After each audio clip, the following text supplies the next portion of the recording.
Hello, everybody, and welcome to the Apollo Show, where we talk about the racial unification nation. And today, though, we're going to go a little different angle. We're going to talk about my community I come from. We've been facing a lot of problems in our community where I come from. So I just want to have a sit down with my brother, Doctor. I said Doctor. My brother Don Samuels here. He's a longtime Minneapolis resident, and he put a lot in work in the community. And I just want to give everybody some jewels from the elder, and also take some in myself, and just have a conversation and just let's just talk about what's going on in the community. So, welcome to the show. How you doing today, brother?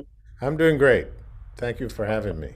Okay, can you give us a little background about you? Because I know you're in city council and all that stuff. Can you just give us a little quick rundown about your background? Yeah, so my career, I have a degree in industrial design and also a Master of Divinity from Luther Seminary, much later in life when I was 49.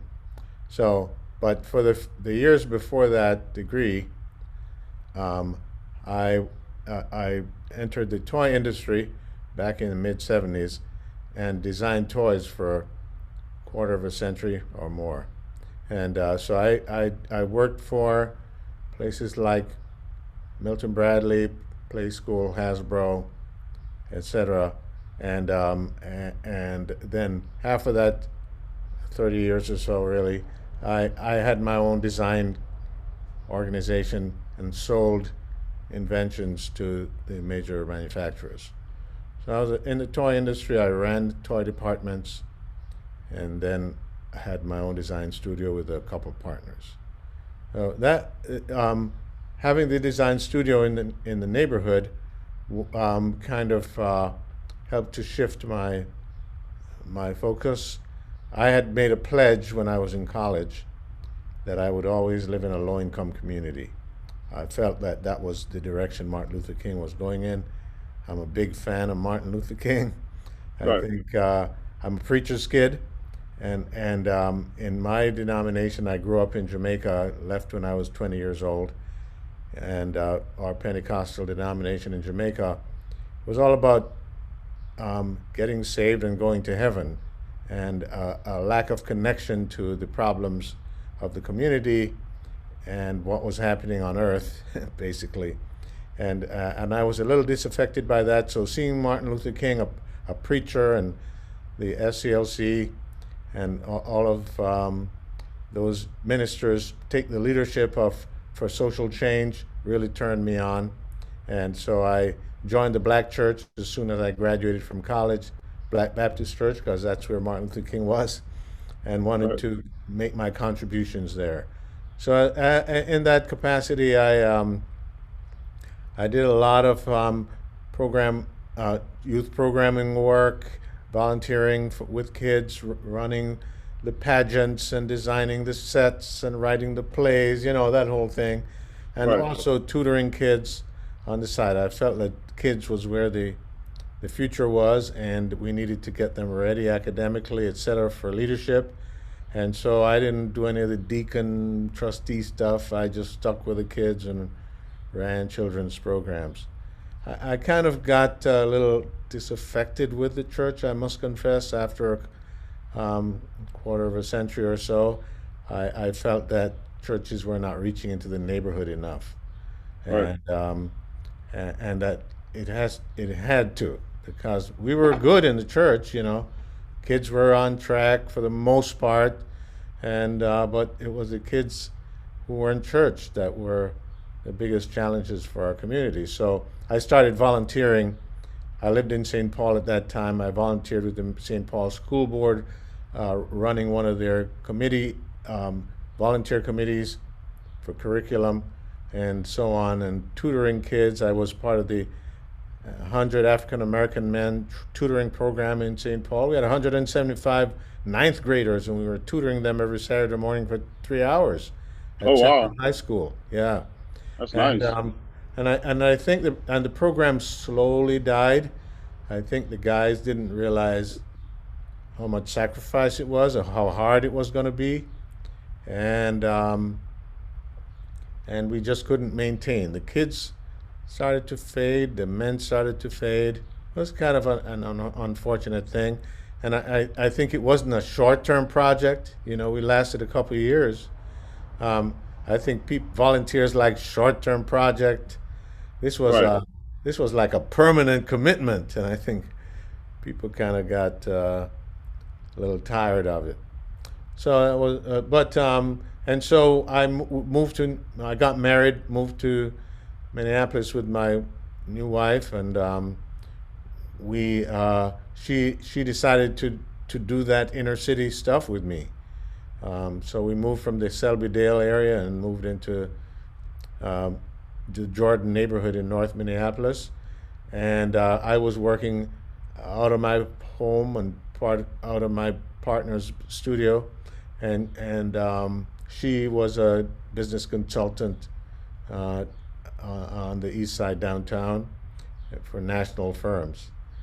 Um, she's got her MBA, and by then I had had my Master of Divinity degree, and I having the flexibility of living at home and in the neighborhood, I got very involved. We started the block club up again, got very, very active.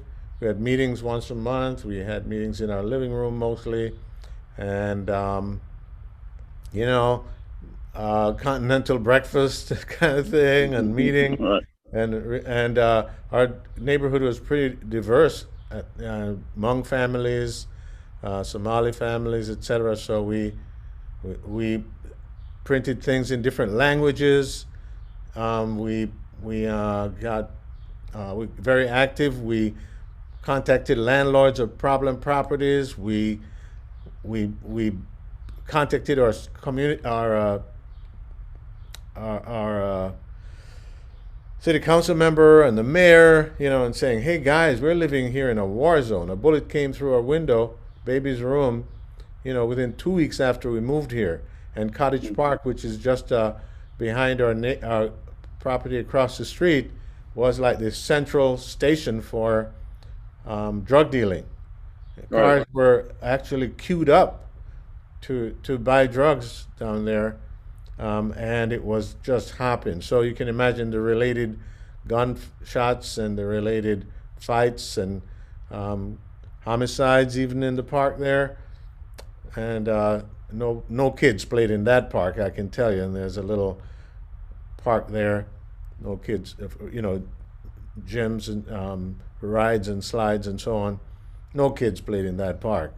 Right. And so after kid got killed over there, um, and then we joined the neighborhood organization and started to work with our neighbors to clean up the crime over further north, and got really, really active. And after a riot that happened in Jordan back in 2002, because a cop shot the pit bull and the bullet ricocheted and hit a kid. A piece shrapnel hit a kid in the arm, and from the home they were raiding, and the word went out that the cop killed a kid. So there was a riot there, and a couple of reporters got beat up and their cars burned and all of that kind of stuff. So I came out as a community kind of voice. By that point, the neighborhood appointed me to talk to the press, and so you know that got me some press. And a few months later, our council member resigned. He went to jail actually, and my neighbors asked me to run. So that's how I.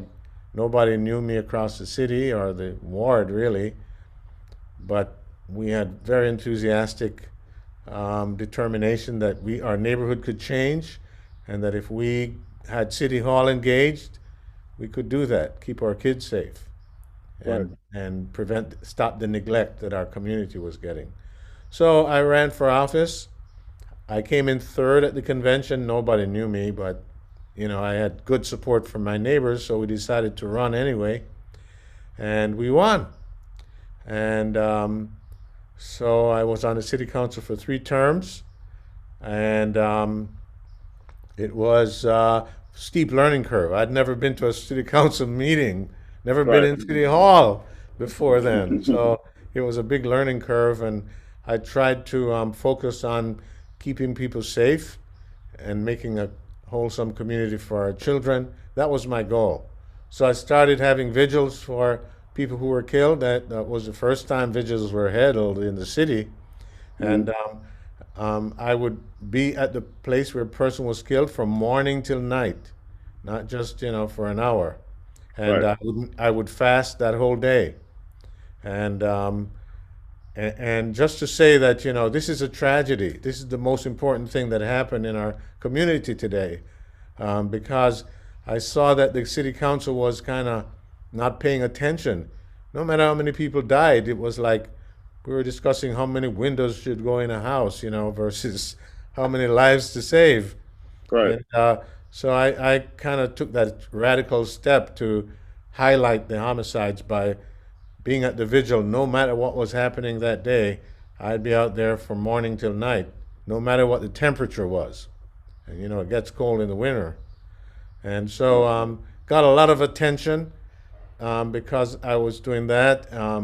And so a lot of people wanted to talk to me, and I could then highlight what was happening in the community and get the attention of my peers and the mayor. So the mayor started really focusing on the north side, and we got the lion's share. After a while, we got the lion's share of all the resources. Because I Okay. would have people write in a notebook at the vigil how they felt, how this homicide affected them, and what they wanted the city council to do. And so, if we had 20 homicides that year, they got 20 packets of those notes that people wrote. And I would put them in an email and send them to every council member, and the mayor and the police chief got one of those. If 100 people wrote, they got 100 notes. And then I would copy the original and send them a paper copy in an envelope. So, so they were being bombarded every time somebody was killed. They couldn't ignore it anymore. Right. And so the mayor started to come to the vigils. Even the senator, started coming to vigils. Mhm. And by that I mean the national senator. Oh And so, wow. yeah. So then we started to get resources here. When $110 million came to Minnesota for um, to combat the housing crisis back in 2008, that whole recession thing. Right. And we were the city that got the most money, and 100 of that $110 million came to North Minneapolis. Right. And so that's how the disproportionality started to happen. And the other council members weren't complaining because they were getting these notes from people, So Right. they were Right. saying, "Hey guys, let's take care of the north side." So it was really everybody started to focus on the north side. And I ran for mayor after 3 terms, and I did not win. But I wanted to focus on getting us safe and getting our children educated. Those were my two platforms. Right. But I wasn't able to pull it off. But I got a lot of attention, so I parlayed that in a run for the school board, and I got on the school board right after that, and was on that for 1 term. While I was on the council, by the way, I wrote the ordinance that banned the box. That means when you apply for a job, they can't demand a city job. They couldn't demand you to fill out the box that said whether or not you were a felon, Right. until and they couldn't ask you that question until you were being offered the job. Right. So they couldn't throw your application out because of that. If you were the best candidate, they'd offer you the job, and then they could ask you, and then you could explain, what you've done with your life since you made that mistake. So then Right. that went to the state, and it became the state law, and eventually for the whole state of Minnesota, nobody can ask you that question until they're ready to offer you the job. Right. So, that was one of the things I'm most proud of. as an achievement on the city council. So That's a big now, deal. Yeah, that's a big yeah. deal. So now, after leaving the school board, while I was on the school board, I started working for microgrants, which is what I do now. We give small grants to low-income people, up to 5,000, who are starting a business or expanding a business, and need some ready cash, might have a problem qualifying for a loan, or getting cash quickly. And yeah, they can. They have to work with one of 50 partner agencies that train people for business. Once they're ready to launch, or once they have a challenge and they go back to that partner agency and say, "Hey, I need some help," the partner agency would recommend them for a grant. So that's how we give out the grants. We also give grants to people starting a job if they're trained, to do some work and they need a car or they need some tools or a certification or a uniform or something. We also give grants for that. And then after Philando Castile got killed, we're sitting around trying to figure out what we can do because he was stopped for a broken light, and Right. so we came up with a program that now when anybody gets pulled over by a cop, instead of a ticket or a negative expectation or whatever, or towing your car, you get a voucher to get the light fixed for free at a nearby auto service center. And we raise the money for that. We create the vouchers for that, and and we give them to the police. Every squad car has one, a little book of vouchers in their car, and we've given out 4,000 in the state of Minnesota so far. Wow. Yeah, and we fix anything up to $250, even if it's wiring problem or they had to take the bumper off to get to the light or something like that, and Right. it racks up to over 250. We'll pay 250 of it, and That's a great program. yeah, so we have that now in Wichita, Kansas. We have it in Chattanooga, Tennessee. We're going into Nashville soon. We have it in a couple cities in New York State, Iowa, and Ohio. So we're expanding and going national. Right. Right. So what initially? So you say I know you like Martin Luther King and all, but where does your passion come from for wanting the hood, just the inner city to just be a better place? Where does that all that passion come from daily? 'Cause I know you're pretty involved in a lot of things. Yeah, well, I like I said, my dad was a pastor, and Hmm. we lived in a low-income community. We were low-income people, Hmm. and my dad didn't have a college degree. He's a Pentecostal preacher, Okay. and um, so that kept him and his consciousness around poor people. We lived in the low-income community, and I saw the difference that made in our street. I mean, no doubt about it. Right. Everything from an example that, all his kids did well, 10 kids, 8 of us went to college, and the other 2 did well in trades. And so, our behavior, his values, my parents' values. My mom was a seamstress, so she worked at home, sewed for the community. You know, we were a community resource. Right. And I saw that. And I always felt like that was a good thing. Right. At points, I was embarrassed for kids from school to visit us, coming up Right. our little kind of ghetto street kind of thing. Um, but as I uh, became an adult, I saw the value in it for my own values, how that my feeling and value of low income people, and also the contribution my dad's sensibilities and resources made to our community. So that's a pledge I made in college, that even though my generation in our family was taking it to the next level, I got 2 lawyers in my family. I got a minister, a superintendent, you know, education specialist, aircraft engine mechanic, um, lots of high functioning people, two lawyers, I think I said that, and Right. nurse, so we're done well. And Right.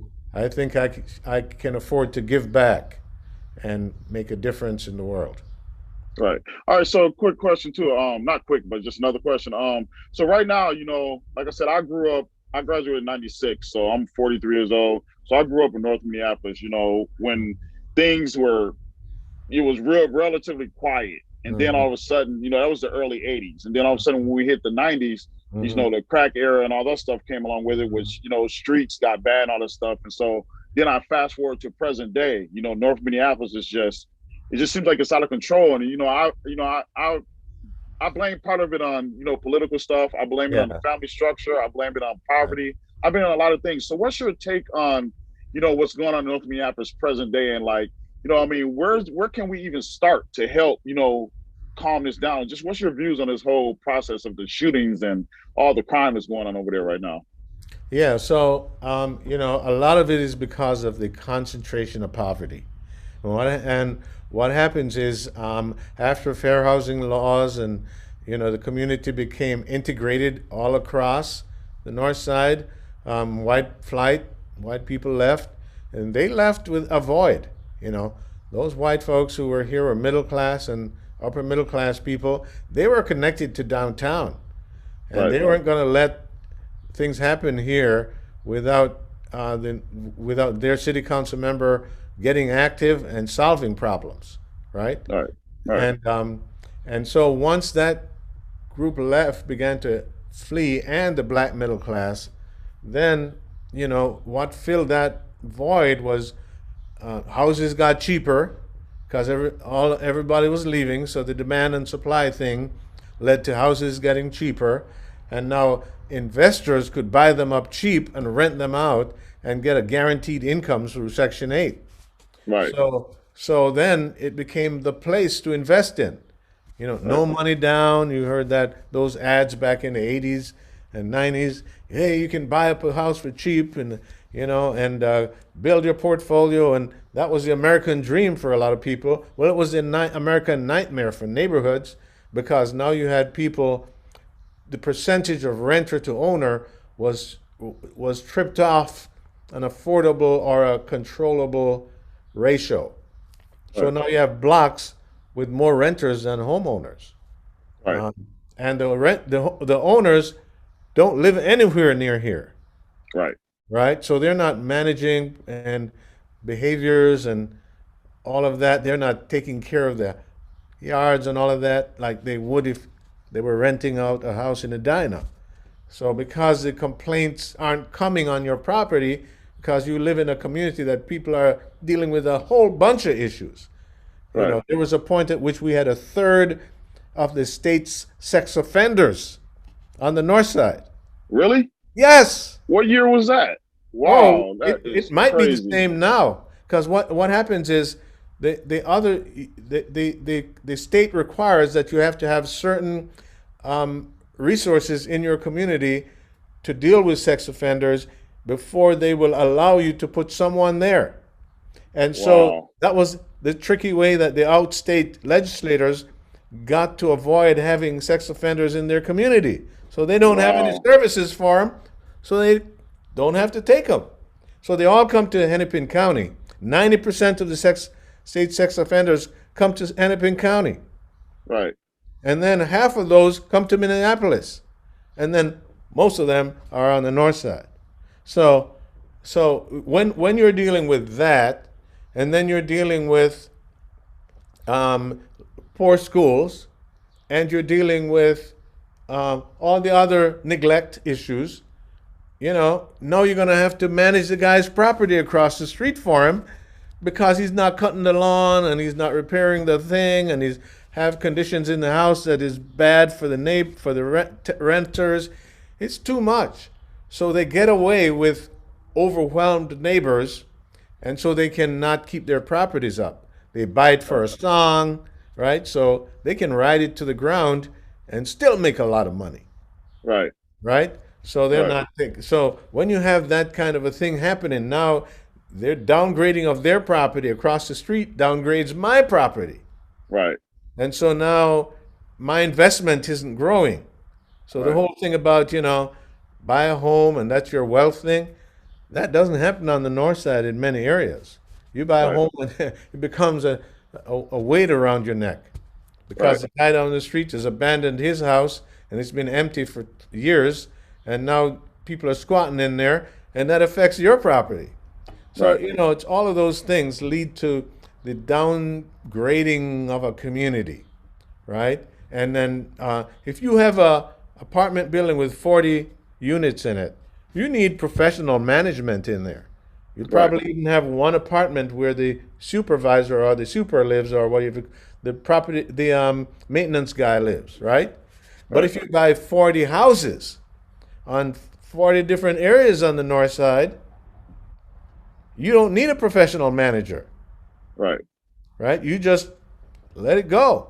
And now, if the neighbor across the street was a bad tenant, and he was in a 40 unit building, his booming music would be too loud for the neighbors, on day one. Right. In a neighborhood, he can get away with it for a while because he's across the street. He's not on top of you, right? Right. So then the Right. behavior can kind of worsen and worsen and worsen. By the time it spills out into the street, whether he's beating his wife, whether he's doing other criminal stuff, it takes a while for the neighbors to kind of get engaged in that and contact the city or the landlord or whatever. So the neglect just kind of has a chance to grow bad behaviors, Right. right?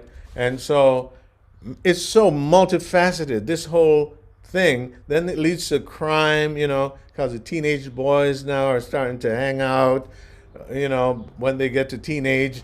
And because it's such a diverse neighborhood now, because, people have left and now people are renting out, and renters move once a year on the north side. Right. So the neighbor over there isn't there next year. So Right. even if you had gotten to know the kid next door and been mentoring him or were friends or looking out for each other, next year he's gone Right.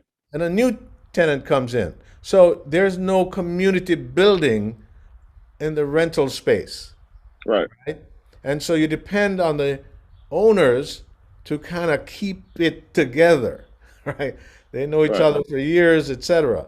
And now you need them to kind of have a wholesome relationship with the tenants, because the tenant issues become a problem for homeowners, and before you know it, you can develop prejudices around that, right?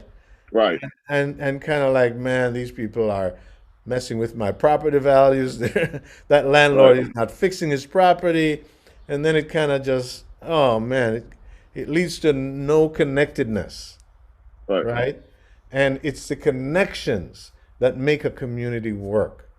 Right. And so when that kid starts to drift, nobody's reaching out to him. Like they say, when you were growing up, if you did something bad down the street, you got a whooping on the way home, and then when you get home, your mom's already heard about it, right? Right. That's Right. not happening. That Not even is close. not happening. And I'm not saying the neighbors should whoop you, but nobody's calling your mom. Right. It Holding you ain't accountable. happening. No Right. accountability. Right. And so then you got the other thing is there are a lot of people coming here from Chicago, Gary, Detroit, parts of Mississippi, Mogadishu, Thailand. It's just people Right. coming in, man. And the minute they get to, 20, $25 an hour, they're gone. Right. So we get people, we make them Americans or Minnesotans. They get to $20 an hour, but because of the stuff that's happening across the street at the house I'm telling you about, Right. the minute they get a chance, they're gone. So we can't Right. keep them to keep building the north side. We Right. keep them long enough to build them up, and then Right. they go build up the suburbs. Right. You understand? Right. So we have to control behaviors to a certain livable standard, or we won't be able to keep our people. Right. You know, a kid of a family of four that's not doing well, one kid does well, graduates from high school, gets a scholarship, he's not coming back. Right. But we keep the other three. You Right. understand? Right. And so we're not keeping our highest performers. Right. Yeah. And so this becomes a place where transients, what that does then is whoever is the mayor or council member, they know that they don't really have to serve you with that much detail because you're going to be gone, Right. right? Right. Especially if you're a renter. And if you're a homeowner, you're not reaching out to them too much because you called so many times already, they're not calling you back, or, they don't have to pay you mind because the mayor, he's going to get more votes from a few blocks in southwest Minneapolis than he's going to get on the whole fourth ward or fifth Right. ward. You Right. understand? So he doesn't really need your votes, Right. right? And in a democracy, that's what's supposed to get everything equal because every community is going to vote and the politicians are going to have to serve each community equally because people are going to vote you out. Right. They don't have to worry about getting voted out by the Right. people in our community. The ratio is too small. The participation rate is too small. Right. Then when you combine that with all of that stuff with what's actually happening in homes, I can tell you, I'm on the north side. We got Shiloh Temple down there now. I'm not out there watching like a hawk. We got another couple churches around in the vicinity. I think I've seen about 8 weddings in the 24 years we've lived here.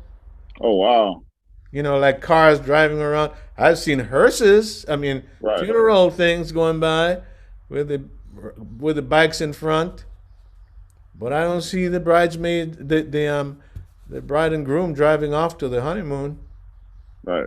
That's a serious thing. That's about stability, about Right. dads being at home, about dependability, about a kind of community traditions, Right. right? Those things are kind of breaking down. And it's no fault of any individual family. It's just the trend we're in, you know. And and so when you combine so now, man, it's so complicated. The more families you have with single moms who are also dating because they want to have a partner like anybody else, now the home has a kind of different vibe. Right. It's like mom's out looking, dating, and this guy comes in. She finds out he's not really that good, so she gets rid of him. Maybe a year later she starts dating again. So in and out of the kids' lives is this instability too, which Hmm. you can't blame the mom because everybody wants companionship. Right. But it wreaks havoc on the life of a child, and which happens in every community. But when you have it so much of it happening in the one place, then it becomes a systemic kind of level of a problem, Right. right? And so what does that mean? It means that instead of two incomes taking care of one child, you have one income. Instead of two incomes paying the rent for a nice place, you have one income paying the rent in a not so nice place. Instead of two people paying attention to that child, kisses, hugs, discipline, indulgence, attention, you have one person. Throw in two kids, three kids, now have one person trying to give three kids all they need. And that person might have left Chicago and left grandma in Chicago and grandpa in Chicago and Right. aunties in Chicago. So that, so they came for a better life, but they also left their support system behind. Right. So it's so complicated and deep and intense and multifaceted what is happening that eventually spills out into George Floyd gets killed.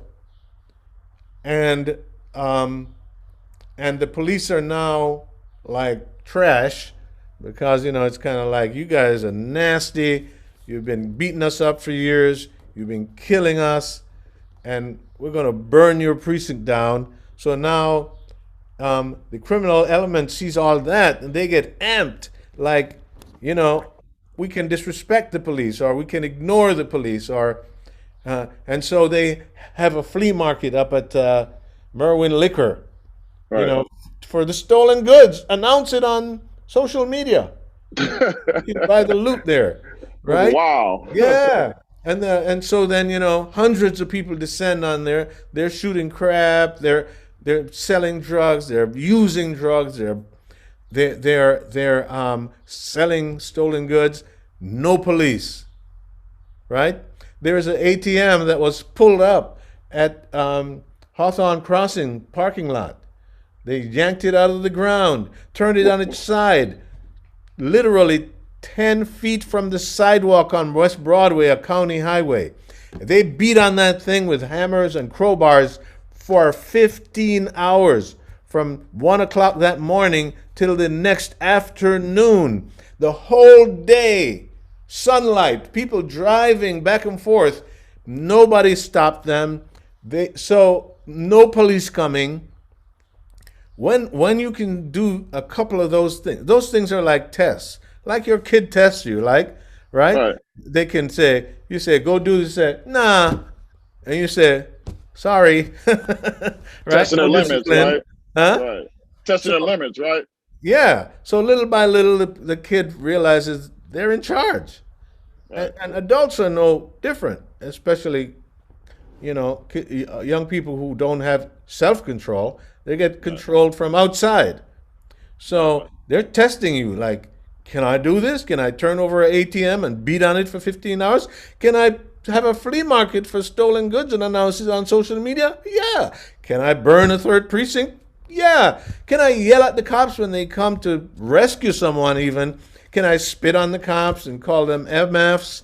Yeah. So everything's changed. So now Right. can I kill the dude that I had a beef with and just get out of there and likely no cop will come? Yeah, it turns out that, yeah, nobody caught me, nobody's called on me, and we're good. So now all of that intense um, animosity, that's some of them old, some of them new, between this group and that group, is now publicly on display. No different Right. from if my neighbor starts to beat on his wife across the street.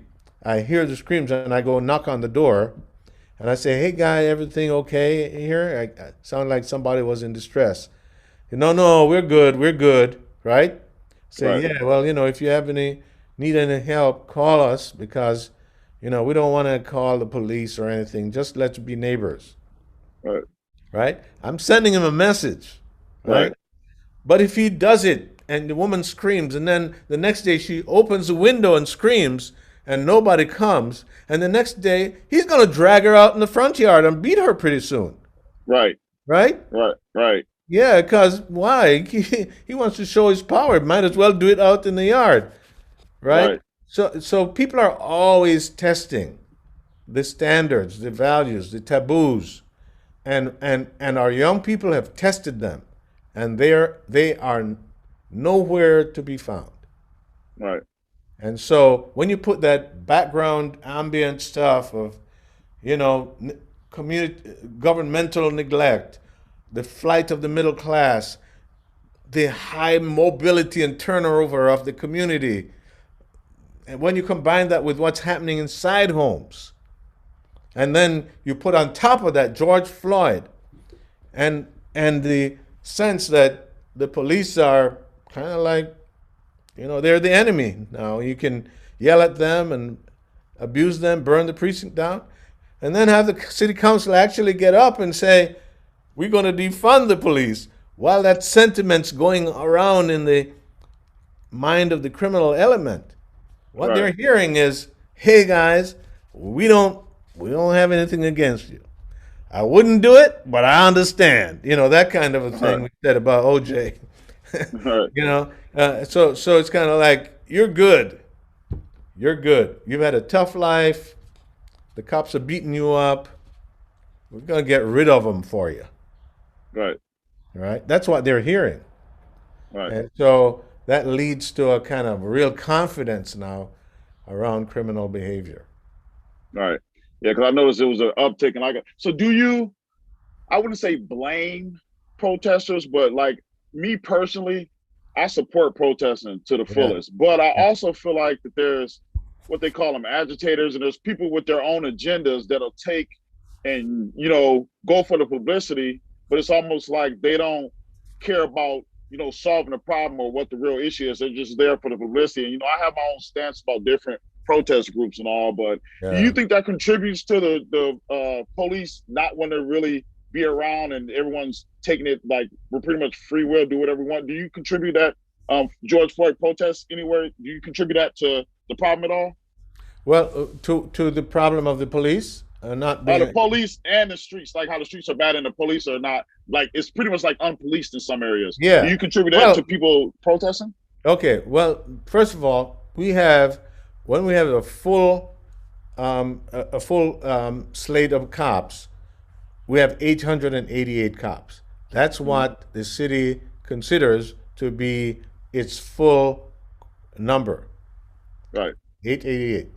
Now, that's a low number for a city our size, Okay. okay? Um, so the chief asked for 1,200. Mm-hmm. So that's how much low it is. The chief asked for 1,200 to bring it up to the average city for our size. City council said no. So we have 888. At the beginning of 2020, because of retirements and so on, we are already down to 840, Right. right? After George Floyd,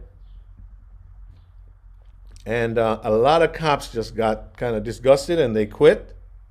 Right. Some took early retirement and some just quit. And to this date, 189 of them have quit. Oh wow. And that's just in the last year or two? Yeah, the last year. Oh wow. 189. In addition to that, a bunch of them went on injury leave or um, uh, what's the acronym? PSTD. Okay. They took that as a leave, post traumatic stress As a disorder? leave, yeah, that they were psychologically kind of, yeah, And they get paid for doing that? they get paid Oh wow. if they're diagnosed as having PSTD. Right. Yeah. So we have 92 of them who are on that. When you combine that, 280, 270 cops have Right. left the department out of 840. Oh wow. And we're already understaffed at 888. So to be down Yeah. that low is like just that explains why people feel like they Oh, got the free will to do whatever they want. yeah. Cops are working 12-hour shifts, sometimes 7 days a week. Wow. Yeah. And so they're burned out, which is going to lead now more to more cop mistakes, right? Right. Right. So all they're doing is answering 911 calls. So if a guy is stealing your car right now and he's trying to jump it and you're on the phone with the 911, they'll tell you, we don't have anyone to come. 911 will tell you that? Yep. Oh my goodness. That is super unreal, man. Yeah. And So I mean, sometimes the fourth precinct, the mhm, whole fourth precinct, sometimes has four cops on a shift. Because remember now, when you have 630 cops for the whole city, right, you have off times, like 2 days a week, right? right, So that's one. Then you have people who are on vacation. That's another set. Then you have people who get sick. Right. It's another set. And then you have to divide it up in 3 shifts. So sometimes there are 4 cops on the fourth precinct. That is unbelievable. That's unbelievable. But that explains it. Like say, I live, I'm about 10 minutes outside of Minneapolis, but my mom goes to Berean Missionary Baptist Church over there Yeah, on yeah. Lindale.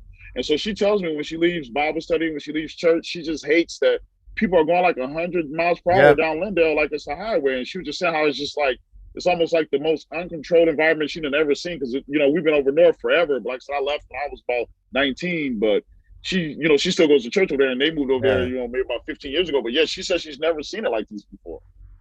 No, and they're going through red lights. They're Oh driving my. through stop signs. I mean, going up on the curb and passing you to go through the light. Wow. And I don't mean this is a rare thing. I Right. mean just about every time I go out, that happens. Yeah. So they know no cops are coming. And no cops are coming.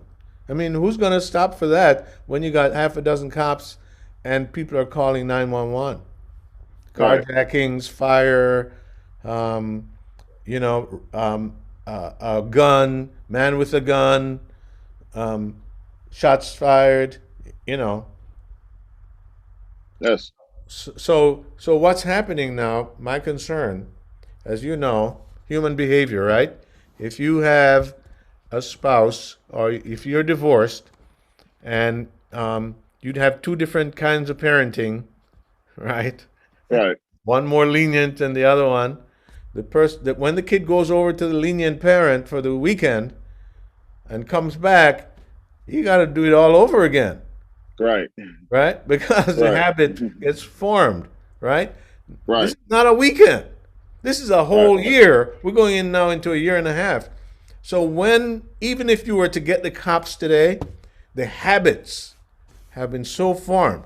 Don't Right. forget, 15-year-olds have turned 16 and 17 during this time.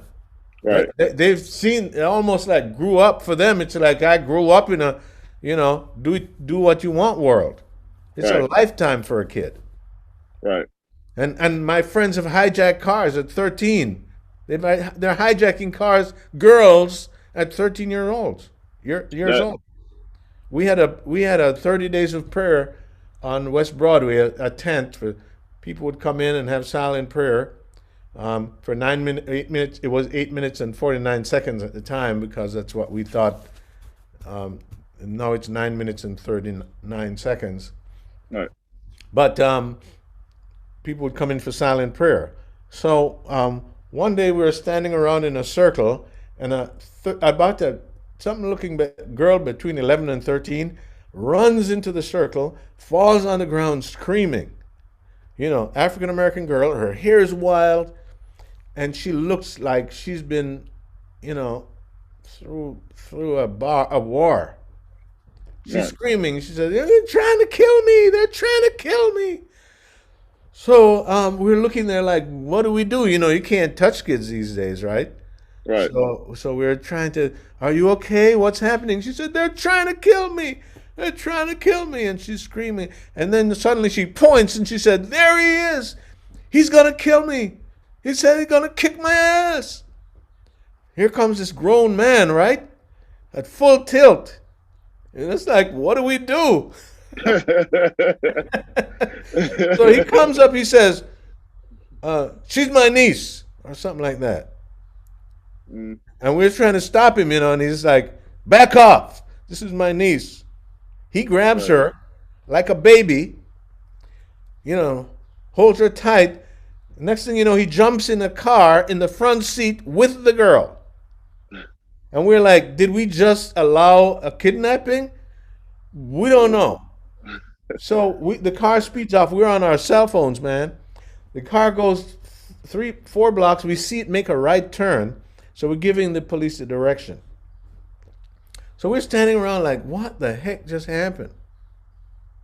And believe me, within 5 minutes, it was as if like a Groundhog Day thing. The girl runs back in the midst of us, falls on the ground, and starts screaming, they're going to kill me. I mean, it's like, didn't this just happen? The only difference was she looked more messed up. Oh, wow. Yeah. Well, um, next thing you know, there she is. She's gonna kill my ass. She's gonna kill me. Now she's pointing at a woman on Broadway across the fence. So the woman comes to the fence and she starts yelling at the girl. And we say, "Who are you?" She says, "She's my daughter." I said, "What?" So now, we updating the police, right? Mhm. So now, four cars pull up like emergency into the parking lot by where our tent is. Women jump out from all of the cars. And they say, "Give us that girl." It's like, we don't know what's happening, man. And we said, "No, no, no. You can't, we need to know what's happening." Man, they cussed us out. They grabbed that girl and they start to like rough her up. Right. So now, then here comes the cops. It turns out that this family and extended family and friends have been looking for this girl and her friends for days. They have been hijacking cars. Oh my goodness. This girl looks like she is anywhere between 11 and 13. She had no breasts. And that was the one landing in the middle of your prayer circle? Yes. Oh my goodness. Yeah. So when the police come, they're like, "Yeah, this is your girl right here. This is the one of the ones you're looking for." And so, I mean, she's cussing them, they're cussing her. It was not pretty. And then finally they say, "And we got another one." Sure enough, there's another girl in another car, looked like she's 15, and they're pulling her out of the car to give her to the police. She's not they're fighting, they grab her by her hair, and they're pull out her out of the car by her hair. And she was another carjacker? Yes, it was a team of them. Girls. That is crazy. And so the police put handcuffs on her, take her off, and somebody came, a family member who was more calm, and took the little girl, and the police allowed her to leave with her. So that's kind of what's happening. But even the way the family was dealing with it, even though they were right, they were trying to stop these girls. But Right. the kind of harshness and words that people were using, man, and the way they were pulling that girl out of the car, it's just like these girls are traumatized too. Right. And so, these are the kind of things we're dealing with here. Young children, girls, Right. hijacking people, five deep, and they just come out, jump out, and they swarm the person. One Mm. grabbing the neck, one grabbing the leg, two grabbing the legs to drop him on the ground. That's how they're Right. doing it, and they're punching so you don't get any ideas about fighting back. And then they grab your keys and they're gone. And that's how the little girls were doing. That's how they were doing Yeah, carjackings. Oh yeah, my goodness! I think I heard some too about that was going on there for a while, but I didn't know they were that young. That is yeah, crazy. yeah. They're that young, and so they're crashing the cars. In fact, one car with a 15-year-old, a 16-year-old, 14-year-old, and a 13-year-old boys. They been carjacking. They stole a car. The police recognized it and started to follow them. They sped up, hit a tree, climbed up the embankment, and cut off the column of the car. The house is on a little embankment. Mm-hmm. They clipped the column off the house above the railing. That's how high the car launched. Above the railing of the house, which was already on top of the hill That of an is embankment. So I'm sorry about that. no problem. Yeah, so the three of them died. One of them got head completely decapitated because they can't drive. Right. They can't drive, and they're driving cars. They can't shoot, and they have automatic weapons. So they're Right. spraying in crowds to shoot one guy. Right. They're killing babies, Right. shooting at a Multiple. house. Yeah, multiple young kids have got killed over there lately. Yeah, That's they're shooting up unbelievable, man. cars. Not. We don't care who's in it. We know the one guy in there we want, right? Or they're shooting at a house. We don't care who's on the trampoline between the house and our gun, Right. right? They so one kid was shot in the back seat, laying on the back seat of his dad's car because he was sleeping. Another kid was shot on a trampoline, and they were shooting into the back of the dad's car.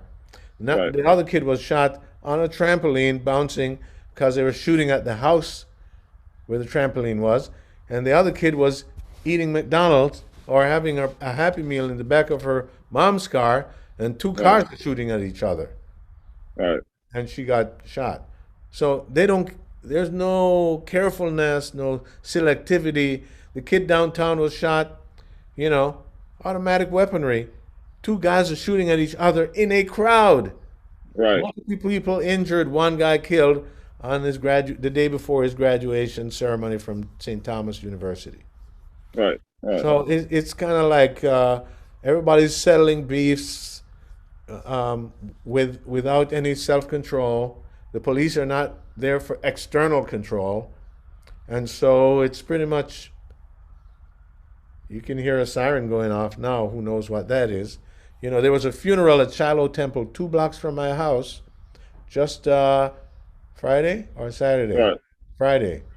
And they shot up the funeral. Right. They There killed the was a kid, right? fight inside. The fight came outside, and it turned into a gunfight.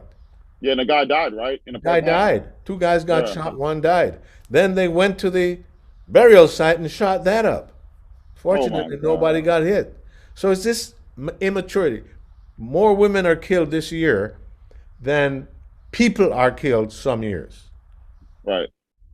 Then everybody combined, more women are killed this year than everybody combined in former years, and more children are killed this year than ever before. And the killings are just one thing. We're not hearing about the other stuff. So, for Right. instance, that little girl, Akia, who was shot in eating the hamburger or eating the Happy Meal. Right. At the incident where she was shot, a high school student from PCYC was also injured, and he's paralyzed permanently. That doesn't even make the news. So you Right. got kids with colostomy bags, kids in wheelchairs, kids paralyzed, kids with permanent damage, and those don't even make the list. So Right. then you got kids who are traumatized. So my neighbor across the street, their daughter is mess. She's a mess. Their back house backs up to Cottage Park. Gunshots back to Amstar, which is a troubled gas station. Right. Bullets, bullets, man, flying. So the little girl is a nervous wreck. I saw her Right. break down one day. My neighbor, 2 houses down, they just moved. They moved because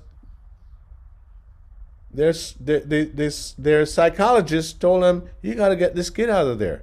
The kid was Right. having cold sweats, sleeping in his parents' room on the floor at 11 years old. Right. Bullets in their house. Right. Another family across the street, that woman's car was shot up with her 2-month-old baby in the back seat. There was an ambush set up in the alley for somebody else. She just happened to come along. They shot up her car. God saved that little baby. Another car down the street, bullet holes in that car. They covered it up with a little car sticker, um, you know, bumper stickers. Right. And so people are moving. We've lost 4 neighbors like that.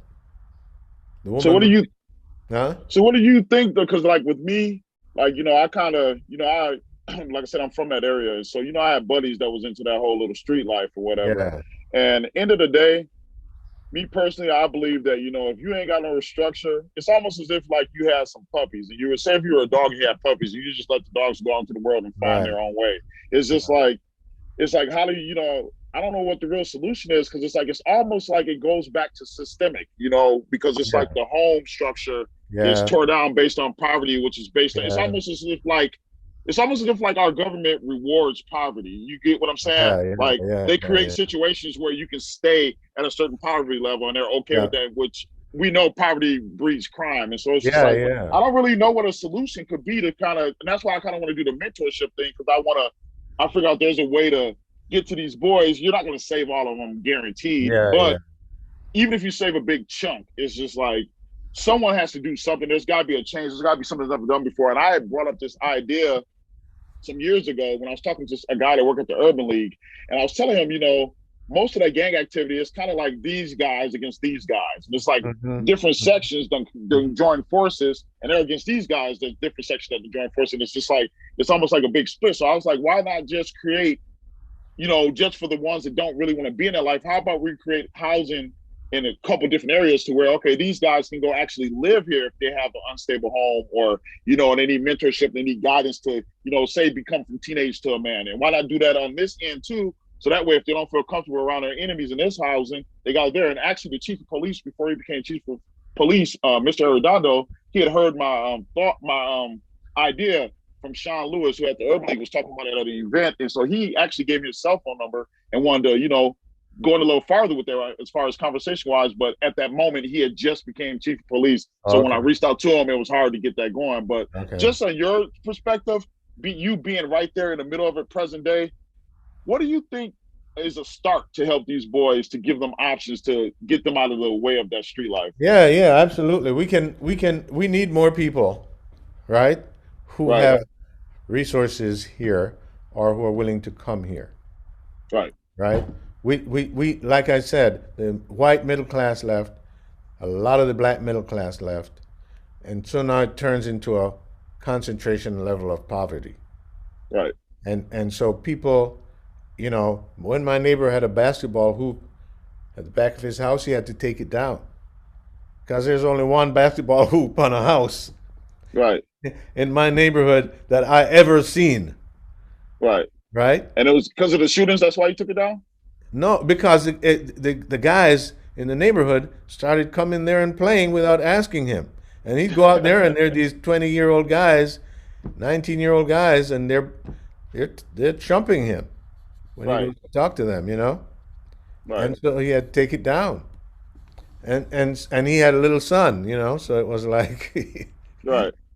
so another neighbor across the street had a little wading pool, just a little 10-foot thing, Mm-hmm. not even 10 feet, 6-foot thing, right? Mm-hmm. That she put up in her front yard. Within 2 hours, man, about 12 kids were in that thing.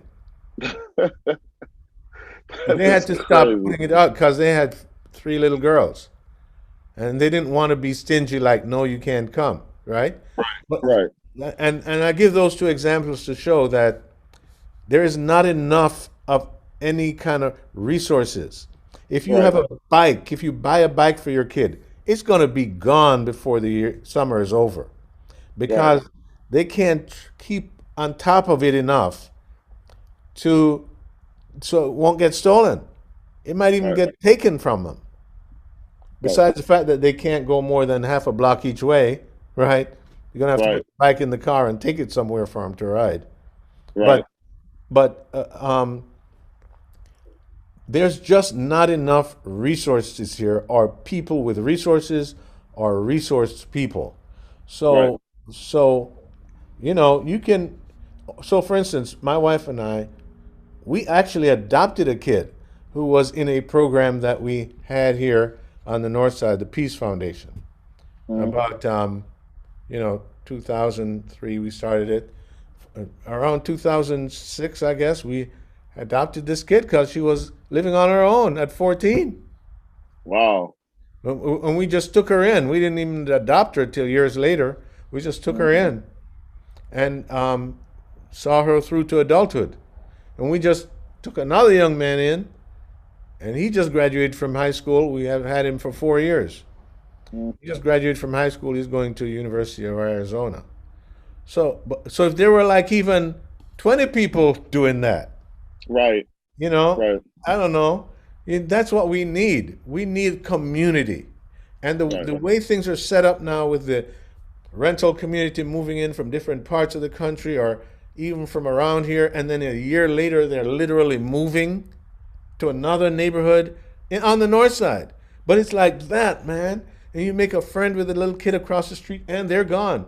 In fact, the young man that I mentored, um, he was living across the street, and I saw something a little different about him. You know, he was 11 years old. He turned 12, and I told my wife, I'm going to mentor that kid. I'm going to ask his mom if I can mentor him. And and he moved before they moved before I could do it. right. So I was outside one day, and she drove by and said, "Hey Don, you know the guy who got killed yesterday, shot in his car?" Yep. She said that was my son's father. So I said, "Okay, now I gotta mentor him. Now, can you give me your address and phone number?" So that's how I connected with him. And Mm. after I mentored him for a while, we got him into De La Salle because my daughters were going there. So I thought, maybe if he got in with them, then the influence and the mentoring kind of, and then it was his mom got kind of homeless, and so I said, hey, he's not gonna make it if he in school if he is moving like that. By then he lived in 16 homes. Wow. Yeah. So she agreed that we could keep him, and the family agreed that we would do this. My two girls were at De La Salle. They said, "Yep, they'd help," and so he went to De La Salle, and he scored in the seventh percentile from the bottom on the test, and they rejected him. And so we asked them if they'd retest him in a couple months. They said, "Yeah, we sent that kid to tutoring, 3 days a week." Mm. And they tested him again. He scored in the 47th percentile. Okay. So they said, he still failed, but we never seen that kind of progress before. So clearly this kid's talented. So he came to live with us, went to school with our daughters. He's graduated this couple weeks ago, got accepted in the University of Arizona. A couple other universities, he's going there though. And and I was so impressed with the guy and the challenges he faced. I encouraged him to write an article to the Star Tribune. I said they never hear from a 17-year-old black kid in the inner city who grew up in poverty. So he wrote two articles, and they printed both of them. He Right. got so much attention for it that CNN, not CNN, CBS came to interview him. Fox News came to interview him. National U.S. News and World Report came to interview him. Right. He set up a GoFundMe and got $61,000 for college. Oh wow. That's great. That's super good, man. That's the Yeah, kid who so I read that. I seen the article on him. I seen that guy who did that. yeah, that's the kid. So he's had that all that potential. You could just see the way he carried himself, and we Right. just happened to have him move across the street from us. And so Right. where does a kid like that go? Because he Right. told me, he said, if I didn't move here, I'd be selling drugs today. Right. And he said, I wouldn't know what else to do. Right. Right. Because like So, I said, that poverty, that goes back to poverty, man. It's just like, yeah, if you're in a house where it's all about survival, you don't yeah, have no time to, yeah, experience that childhood or none of the stuff you're yeah, supposed to be going through at that age. And it's so unfortunate that so many of the children go through that. That's why I said it's just like my little program I'm gonna do. It's not gonna be huge, but it's like I just want to start somewhere. Like maybe get a little, go pick kids up, then eventually get a van where you can go pick kids up, give them a different experience, get them out of there because a lot of kids do stuff because they're a product of their environment. You yep, yep, adjust and you yep, adapt. And so it's yep, like I figure if you give them some kids opportunity. You're not going to save them all, but there's some that wish that somebody would come save them. You know? Yeah. So I think the government needs to change its thing, but I think we have to change first. If we Right, don't change, like get more community oriented, like not do a program like that, not adopt that kid, or if we don't do that and the government just throws money in here, we're gone right, too far for government money to help us. right, We're too far gone because government money can't make fathers stay with their children. right, That's a whole different thing. That's now a family pattern, right, right? And they can't even encourage marriage because it's like government can't do that. It's like, well, you can't tell me what to do with my life. So they right, can't even have a marriage encouragement program, you know, right, or a father stay with your kid thing. They're not going to want to mess with that kind of moral judgment stuff. That right, has to come from us, right? right, So that's when you run a program and get a couple buses or a bus and help kids here and there, and then you're helping those kids in their then you advocate for them. right, Get the government thing to change. right, Then you can talk about what you're doing and how it's working and how you need more of this. But if right, we're just kind of yelling at the government when we're not doing anything, right. they'll send us the money, but it's gonna go to some activists around here. They're gonna get paid, buy nice cars, Hmm. and throw some money around. But they're not. It's not gonna change anything, Right, right? So right, it has to be both. It has to be both government change and community change. But man, what's happening now is even though our community is diverse, and we had Hmong family down there, we have a Somali family there, a Hispanic family. The Hmong family, they never came to our block club meetings, hmm, right? We wrote letters in Hmong, or invitations in Hmong, drop it off in the mailbox. Not once did they come to our block club meetings, but right. they have family meetings.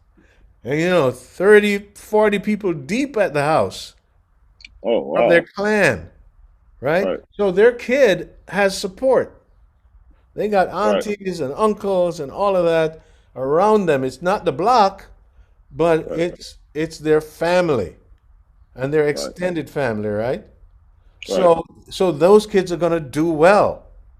right, And the same thing with the Somali thing. They've got their thing. They go to the mosque. They go to their Somali thing. They shop at the Somali store. The kids are seeing everybody dressed that way. They have a sense of belonging and identity. And they have right, their leaders who came from Somalia who are advocating for them at a high level because they were in the government in Somalia. They got kicked out because they were in the government. right, Like Ilan Omar, her dad was a right, big deal. They had a 40-acre place and a lot of servants and stuff like that. So she comes here. That's no quote unquote poor immigrant kid. She might have been right, poor because they were in a camp in Somalia, but when she came here, her dad was, he had his education, he had aspirations. So when they land here, their elders get together.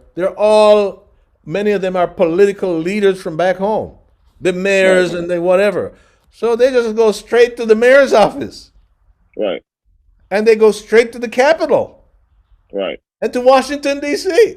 You right, understand? And right, they're taking care of their people in the meantime. But with us, we didn't come like that. We right, came one from different parts of Africa into slavery. Then freedom comes. It's like everybody man for himself. Then you start a little town, build up a little thing. White people destroy it, and you start a little thing, and then it just sharecropping and all of that. And so you gotta move north. Now you left every auntie and all of them behind. You move north. Now your kid doesn't have the big family around them anymore. You're not going over to Big Mama for Sunday afternoon, you know. right, And then now, after a while, the people who are high accomplishers they leave, and now it's just you and the people who came later and are not doing as well, stuck in Cabrini Green right, and other communities like that. Now the government is like, keep every resource away, jobs, everything. Just put some free money in there on the end of the month, and now no supports.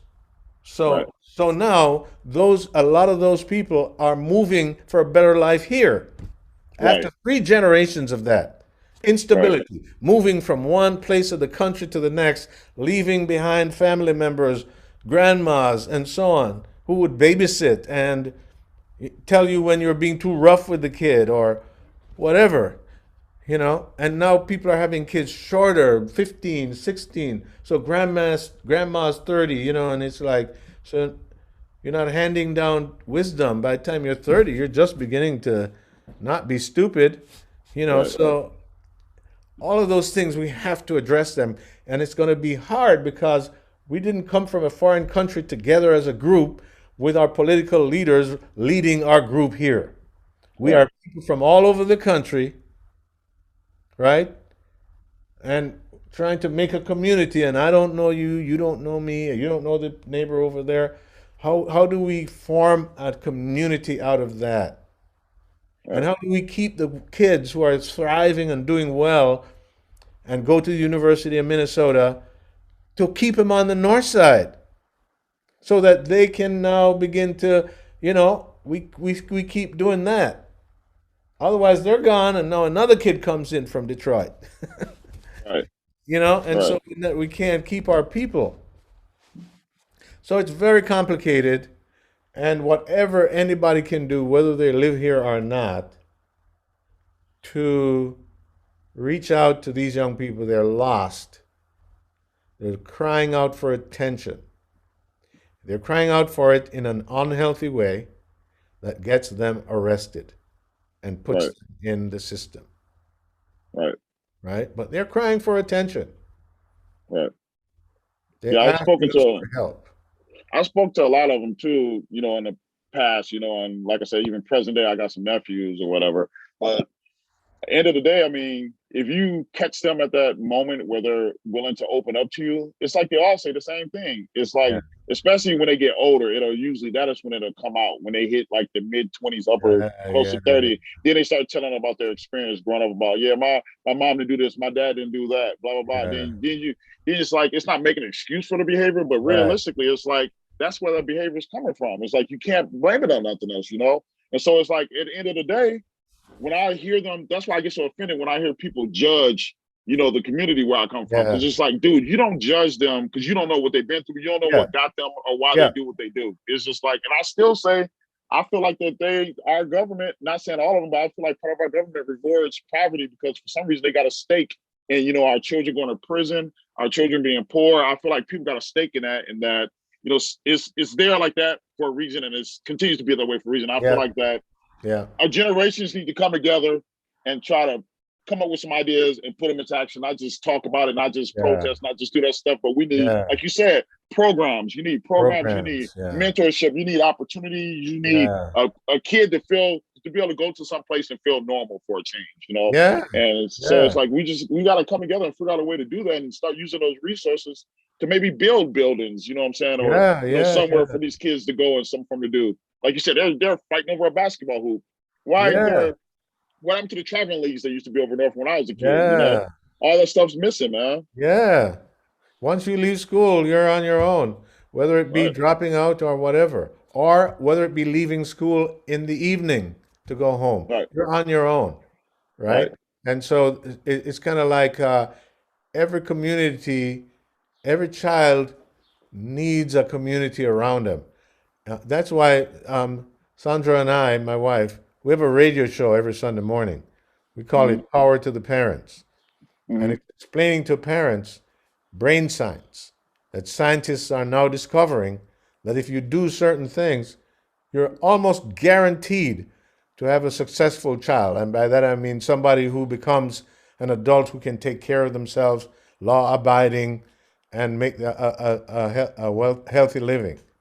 right, And it's brain science that certain things are developing. The brain comes with all this potential, right, 100% potential. And over time, it's what you put into it, the input and interaction the child gets, um, begin to strengthen some of that potential. And it's kind of like a wiring. and the wiring gets to be a 1 ply, and then a 2 ply, and then a 3 ply, and then it gets to be a real big, what do you call those big cords with that wiring in the house?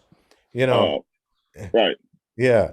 And so conduit, becomes a really stout conduit. And the Mm, ones that are not being used, they just atrophy. They get cut off.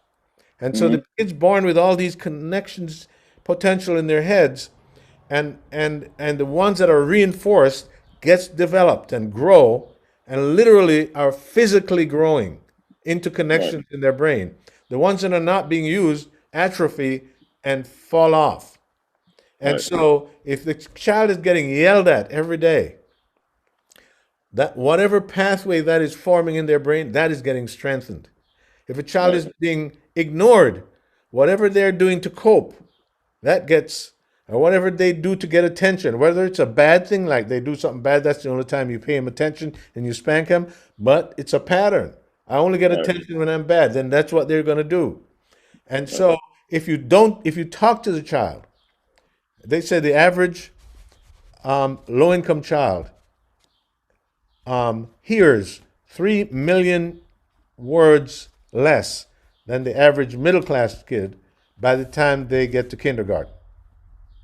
Oh, So, 3 million words less, and why right? is that? Because the parents are not talking to them. Right. They're not talking, it's like they put the bottle in the kid's mouth and they're gone. Or put the kid Right. in front of the TV, or, the knowledge is not there around that. The pattern of engagement, like talking to your child, reading books to your child, singing with your child. Many low income families don't have that, Right. right? Right. Um, I'll tell you a little personal story. I have a daughter a niece whose father is a single dad, Hmm. and he's not looking about getting married, and he's got several children who he's raised. And Right. so she came to visit us this week. She's now in her 30s, Hmm. and after she's getting ready to go home, last night was her last night. She's been with us for 2 weeks. She said, I see you guys interacting with each other, and you hold hands, and you laugh at each other's jokes, and you support each other like one needs something, and you talk about things. She said, I don't know that. And finally, it's like I'm getting a little hope, like maybe I can get that. Children can't dream of what they don't see, Right. right? So here's a 30-year-old woman telling me, talking to me like she's 15. Right. Like finally I dream that I too can get married one day and have someone who will hold my hand, you know. Right. And that's in my family. Okay? So Yes. so this is serious. We think that kids get messages from TV. You can watch TV all day long and never get the thing unless you see it in person as being possible. And Right. so kids need to see people who are well adjusted. They need to see their parents talking to them, saying, You matter, you value. You don't have to say those words, you just demonstrate it by how I listen to you. And you're talking, "Nah, nah, nah, yeah, yeah, I hear you. They're not even talking yet, but how you doing? Look at your cute little nose. That's what makes a kid sane. Right. And it's making the pathways in their brain, they're hearing words. They're hearing, I matter, I'm seen, I'm valued. Adults spend time with me. And all of that is getting hardwired in the brain so that by the time they show up at kindergarten, it's like, okay, what you got for me? Instead of, I only get attention when I get in trouble, so let me steal a pencil and punch a kid, or that's Right. hardwired stuff. You Right. understand? And only parents can do that. Parents Right. and family members and close people close in with you to do that for a child. Right. And so we learned that stuff, and we created this radio program, Power to the Parents, to show parents how much power they have to determine the outcome of a child and the kind of adulthood that they have. So it has to be a kind of everybody on deck, right? We need Right. you, we need me, we need KMOJ, we need neighbors, we need pastors. That's the other thing. Pastors have got to get out of this thing of me and my church and my members. Right. It's got to be a community resource, Right. right? We need Definitely. pastors, yeah, and we need our nonprofit leaders to think bigger than what they're doing. Like, Right. what can we do better, or is what we're doing really making a difference, or do we need to do something different Right. instead of, hey, I got me a great job, let me just keep this program running. Are Right. people, is this feeding into dependency, or are people getting better with their lives, or is just Right. counting numbers and getting paid? Right. Everybody, man, because we are we're competing with that Hmong kid up the street who's got Right. 40 people deep showing up at his house, and he is showing up at somebody else's house with 40 deep. Right. And everybody knows everybody. They have the same last name. And then we got the Somali family down there that, the guy at their mosque used to be the vice president in Somalia. It's really like that. Right. And is advocating with Mayor Fry about the business community in his down in the Somali Mall or whatever. Right. They are having that high level capacity advocacy, and we're Right. competing with that with like everybody for himself. Right. That's It's part of the not reason our why I wanted to fault. reach out to. That's It's part of not the reason I our wanted to reach fault. out to you. Yeah, it's not our fault, but it's our responsibility, Right. right? Yeah. Because that was my thing. Because I was like, I want to be involved, but it's almost like I'm the type of person I try to think too much, so I try to take on too much stuff. And I was like, I Yeah, need to yeah, just me slow too. down. Yeah, Yeah, I try. So I just thought, I'm just gonna slow down and just like maybe even go somewhere where it's like someone that's already more established in a situation, and then build off of that if I decide to branch out from that. But like I said, I still have my little thing I want to do with the music, but like another thing I think that is neglected is like the mental health that comes in our community. It's yeah, just like a lot of people don't consider all that stuff. It's like yeah, for one, these kids got post traumatic stress disorder. Then you got to think they're their parents, and I'm yeah, telling what their parents went through that makes them shut out because, like I said again, we'll go back to yeah, poverty. yeah, When you're in poverty, you're gonna work 2, 3 jobs. You ain't gonna feel like coming home reading a book to a kid. None of yeah, that stuff is yep, incorporated, and they yep, didn't experience it because their parents before yep. them And went even through if something. you, So it's even just if like, you, you don't even know the value of it to right, say, well, if it might be better to do this than to actually clean that, wash them dishes for a few minutes. You know what I mean? right, So exactly, nobody's explaining the value of that to the destiny of your child. right, So you don't know, and then you're working two jobs, and you don't have the time. And so it's systemic in that kind of way. right, But I think that what you're saying is correct. We got to share resources. I mean, when you got 10 kids that you're working with, you're like an uncle for 10 kids. And right, that those 10 kids might not have uncles that are high functioning. So, right. we got to substitute. Right. And that's why I say too, conversations like this. So I figure, outside of this conversation, I'm definitely going to try to keep in contact with you. I want to keep in contact with you so that like maybe you can tell me about some programs that's going on and I can know Yeah, something that's going on over here. And we just start bringing stuff together. Because I met a yeah, guy at the George Floyd Memorial and he's into helping young black men. And so I got his business card from him. And I was just like, I had a lot of things I get established in my situation at home. But in general, it's just like, that's what I said. I initially reached out to you. Is just like, I want to do something and I want to kind of lead the charge because it's just mhm, like we gotta start somewhere. And we gotta like you can give me stuff, ideas that I would have never thought of, and I could probably come up with some ideas that you probably never thought of. And we need to combine these resources and try something we ain't tried before because it really is as simple as let's try to get to because there's a lot more children out there that want the option of what we're talking about.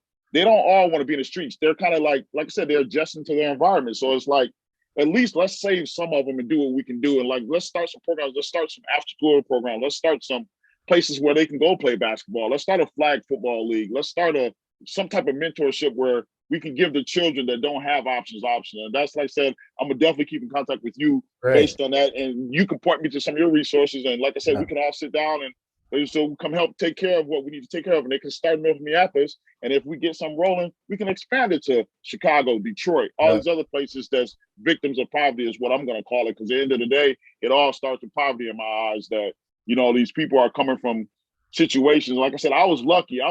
My neighbors, like I said, Northside got bad when I was there. So it's like my neighbors went from this type of person, middle class to, poverty stricken, neighbors. And it was just like, I'm looking at it go through the phases. And that whole time, my mom and dad worked full-time jobs. They were in the church. So I had a good upbringing. I can't lie. But I remember sleeping in a bed and hearing them gunshots next to my bedroom window. I remember that all the stress that comes with that. So it's just like, but thank God I had a mom and dad, married for years, and they made sure they took care of us and gave us the right upbringing, even in that environment. So, but there's a lot of kids go home to no dinner. There's kids that go home to being yelled at. They leave for school getting yelled at. They come home getting yelled at, and it's just like, we got to start being more empathetic towards each other. The Black community, especially, we got to start being more empathetic towards each other. And especially even people on the outside of the community, people don't like allies and stuff like this. There's a lot of people that don't look like me and you that want to help, And so the thing about it is, you can't shut people out that want to help. You got to judge people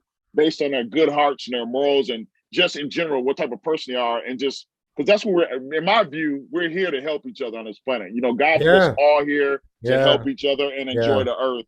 And Yeah. so I feel like we should just start doing that more often. And Yeah. people don't want to get along, then it don't matter. Yeah. Even if it's like you said, if it was only 10 children, hey, that's 10 children that probably don't have an uncle, And so, Yeah. like I said, I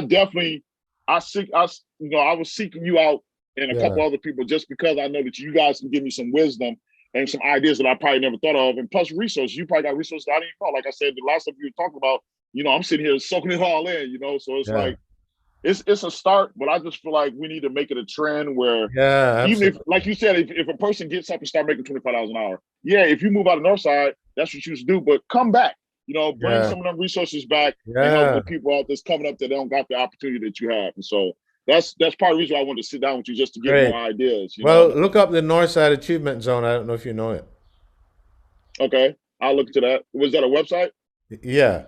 Northside Okay. Achievement Zone. That's a program my wife and I started back in 2008, and Mm-hmm. it now is it's now has 1,100 families, 2,300 kids on the north side.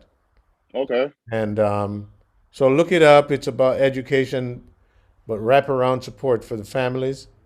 You Right. know, if a guy like you could came along with you know, a program to help kids, mentor kids, a group of teenage boys or something, you know, um, maybe helping some of the kids from these families would be a thing. But that would be my wife's kind of thing. I don't get day to day of the program; she runs it.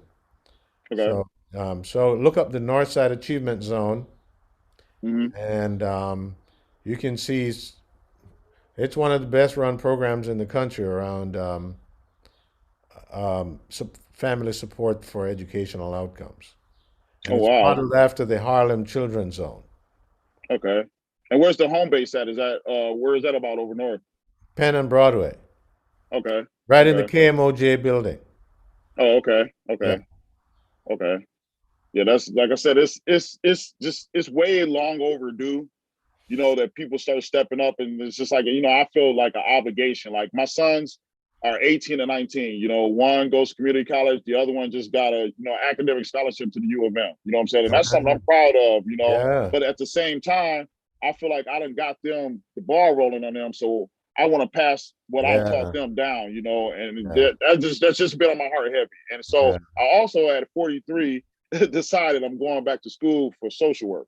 And so Ah, I actually start my first class today for, my bachelor's in social work. And so then that way I can get into maybe, one of those public schools or maybe at the county Because basically, I just want to cut off that pipeline to jail.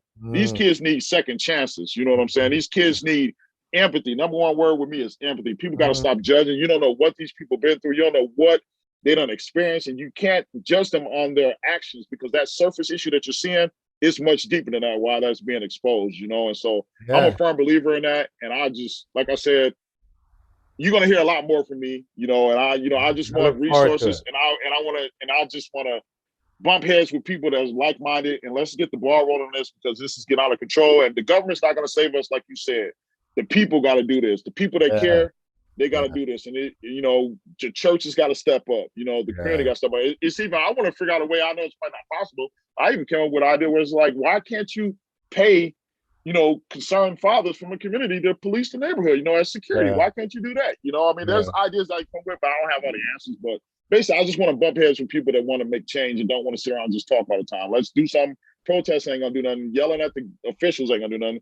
Let's start putting stuff in place, and then, like you said, bring the resources here. This is what we've been doing. Bring us more resources because they Yeah, throwing money, but they're throwing money yeah, to the wrong people. Like you said, yeah, yeah, we got to put the stuff together and then yeah, say, okay, put that money over here because now I got 400 kids I'm taking care of. Let's turn that to 1,200. You know what I'm yeah, saying? yeah, So I mean, like I said, that's my agenda, and that's why, like I said, I wanted to converse with you to, you know, make a friend and make a colleague, and so let's yeah. Well, build you're with an each answer other to and come prayer. You're together. an answer to prayer, because the Yeah, harvest is ready. The right, laborers are few, right, and Jesus said we need to pray so that the Lord of the harvest will send workers. right. You're Yeah, it's right. a lot of work. It's a hard work, but it's got to be done, man. If you Got can't, to like I be said, done. my sons are on the path where I wanted them to go. So now I just want to share my wisdom and whatever I can contribute to saving a few kids, even if it's only 10 kids. I don't care, Yeah, but I like it to yeah, be thousands. But even if it's only 10, that I yeah, can give them yeah. my wisdom or something to them. That's what I'm on. So, like I said, before we wrap it up, do you have any other programs or anything else you want to put out there before we wrap it up? No, I just want to tell you about the Northside Achievement Zone. um, that it started out as a replication of the Harlem Children's Zone. Jeffrey Canada in Harlem started Mm-hmm. it. It's a geographic based program. So you don't send your kid from St. Paul or Crystal to this program because Mm-hmm. your parents have high aspirations and heard about the program. This we want the kids who from low income families that are getting it wrong. And Right. so that's why it's geographic based, and anybody Okay. in the geographic area can be a part of the program. And Right. so it is combining the resources of 35 different agencies, housing, after school program, out of school program, summer programs, tutoring programs, mentoring programs, jobs, for kids, jobs for parents, parenting training for parents, um, uh, medical and mental health So programs. there's like all ages, or is it like an age range, or is it just everyone? Well, it's for the family, right? Right. Right. But it's for the family to support the kids. And Right. so all these 35 different nonprofits, or including the county and others, they come together and form this thing called the Northside Achievement Zone. Right. And so the Northside Achievement Zone is just a centralized kind of system for all of them. And so if a family joins the Northside Achievement Zone, they're in the middle of this thing. And when a need arises or an opportunity arises in that family, then the organization puts them in touch with whatever agency will fit that situation, help Right. them get a job, help them get housing. So they're in the middle there, and they're being surrounded Right. by these resources, right? Right. Right. And so a kid can be in a good school, can have a mentor, can get a tutor, can get some mental health, can get, like that. All at the Northside Choose on it Yeah. covers all those bases. Yep, yep. Yeah, that's great, man. That's a really good idea. Great program. And you Yeah. said your wife runs that? He runs it. It's like It's an $11 million program, so it's big, Right. and it grew from nothing. That's Right. what I'm saying. Once you start something that works, then you can tell everybody, hey, put some money here, you know. Right. But we need to prove things first, and we need to prove that we're real, rather than, Right. somebody saying, hey, give me $1 million. I want to start a program for teens, and then you go buy fancy cars. It's like, Right. and make big trips, and the kids aren't getting anything. So I Right. think we all need to kind of prove ourselves a little, you know, Right. which is a Right. little painful, but show that, yeah, I'll drive my car and pick up the kids myself, Right. you know, Right. and Right. then you can say, okay, hey, man, I'm driving my car and picking up these kids every day, man. If I just had a van, you know, can you donate a van? That kind of a thing. Then you kind of Right. grow on your integrity Right. versus your idea. You know what I Right. mean? That Right. way that you have less scam Right. artists, because Right. everybody's proving that they're for real. You know what I mean? Right. There's a Yeah. lot of scam artists in this field too. I noticed that when it comes to like, black pain and trying to help out the black community, there's a Yeah. lot of scam artists that whistle their way in there, man. Yeah. Especially on the internet, man. It's a lot of them that use the internet to just get money, and it's just like, before you know it, they're trying to sell you stuff, and they're not even talking about nothing that's progressive. It's just trying to, I don't know. I just see this one guy selling some socks. I just thought that was crazy. Like, man, these people are doing anything, man. But It's a yeah, like hustle. It's a it's hustle. definitely a hustle. That's what I said. It's all about, and like I said, I've been on a couple of interviews on my YouTube channel. One thing I always say is, I just want to deal with people with good hearts, because good Yeah. hearts, your intentions are going to usually be good. So it's just like, then that way I can trust what you on, and I ain't got to worry about watching what you're trying to do on the side. But I just feel like it's long overdue.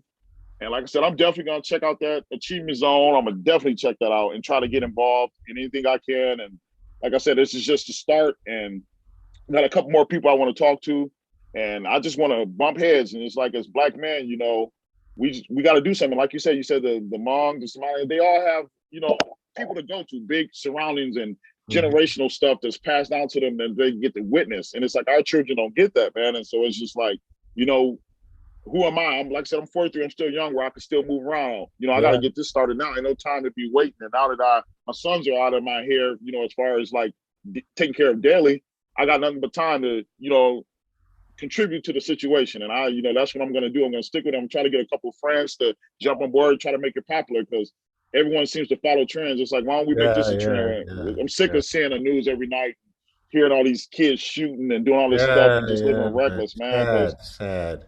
like I'll tell my nephew, I'm like, dude, you don't want to go be no slave for nobody for 10 years just because you're out on the street, Yeah. because that prison is slavery. You don't want to be no slave, man. You got Yeah. to better options than that. So, like I said, I'm gonna definitely keep in contact with you. All I right. really do appreciate the conversation.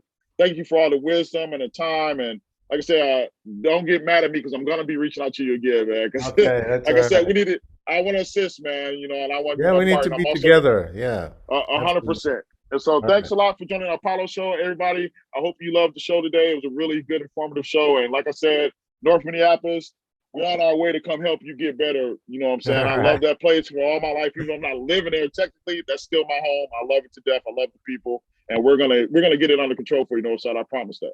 Love it. So, Take care. all right. All right, thanks a lot, you too.